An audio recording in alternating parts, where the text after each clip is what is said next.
ఈరోజు మన ముదల్ కేంద్రంలో నిర్వహించినటువంటి సీఎం కప్ క్రీడా పోటీలలో మన Bhainsa market committee chairman Scindia Anandarao Patel గారు పాల్గొని అక్కడ ఉన్నటువంటి క్రీడాకారులకు ఉత్సాహాన్ని నింపడం జరిగింది.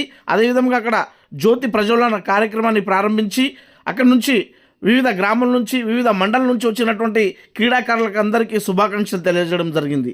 ఇక ఈ కార్యక్రమంలో భాగంగానే అక్కడ పాల్గొన్నటువంటి క్రీడాకారులు, కోచ్లు, అదేవిధంగా ఎంఈఓ గారు, ఎంఆర్ఓ గారు, అదేవిధంగా తదితర కార్యకర్తలు ఈ కార్యక్రమంలో అక్కడ పాల్గొని ఈ విధంగా అక్కడ ఈ జ్యోతి ప్రజ్వలన కార్యక్రమాన్ని అక్కడ ప్రారంభించిన తర్వాత అక్కడ వచ్చినటువంటి క్రీడాకారులకు అందరికీ ముందుగల ఆనందరావు పటేల్ గారు శుభాకాంక్షలు తెలియపరచడం జరిగింది. అదేవిధంగా ప్రతి ఒక్కరు మన రాష్ట్ర ప్రభుత్వం ఏర్పడిన తర్వాత, కాంగ్రెస్ ప్రభుత్వం ఏర్పడిన తర్వాత సీఎం రేవంత్ రెడ్డి గారు ఈ రాష్ట్రానికి ముఖ్యమంత్రి అయిన తర్వాత పేద మధ్యతరగతి బడుగు బలహీన వర్గాలకు చెందిన ప్రతి ఒక్క సామాజిక వర్గానికి కావచ్చు, ప్రజలకు అందరికీ దృష్టిలో పెట్టుకొని అన్ని విధాలుగా ఇక్కడ ఆదుకుంటున్నారని అక్కడ తెలియజేయడం జరిగింది.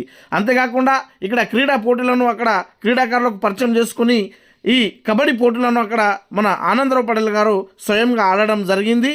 అంతేకాకుండా క్రీడలతోనే యువకులు శారీరకంగా, మానసికంగా దృఢంగా తయారవుతారు. అంతేకాకుండా రాబోయే కాలంలో మన తెలంగాణ రాష్ట్రం నుంచి కొన్ని వందల మంది క్రీడాకారులకు మన జాతీయ స్థాయికి, రాష్ట్ర స్థాయికి, అదేవిధంగా నేషనల్, ఇంటర్నేషనల్ లెవెల్కు తీసుకెళ్లే విధంగా సీఎం రేవంత్ రెడ్డి గారు కృషి చేస్తున్నారు. కాబట్టి మన గ్రామాల్లో ఉన్నటువంటి క్రీడాకారులకు వెలికి తీయాలనే ఉద్దేశంతో ఈ క్రీడా పోటీలను నిర్వహిస్తున్నారని అక్కడ తెలపడం జరిగింది.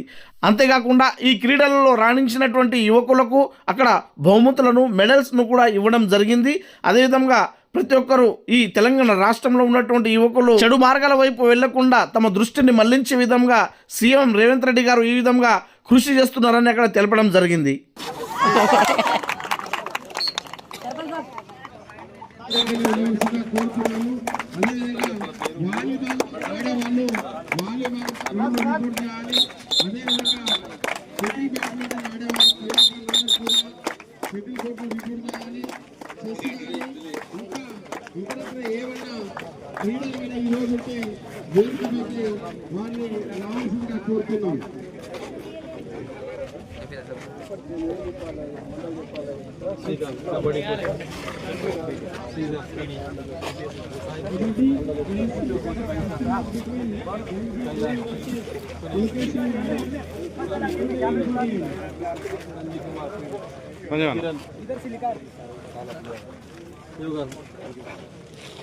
చాటుతో క్రీడల యొక్క నిబంధనలను మరియు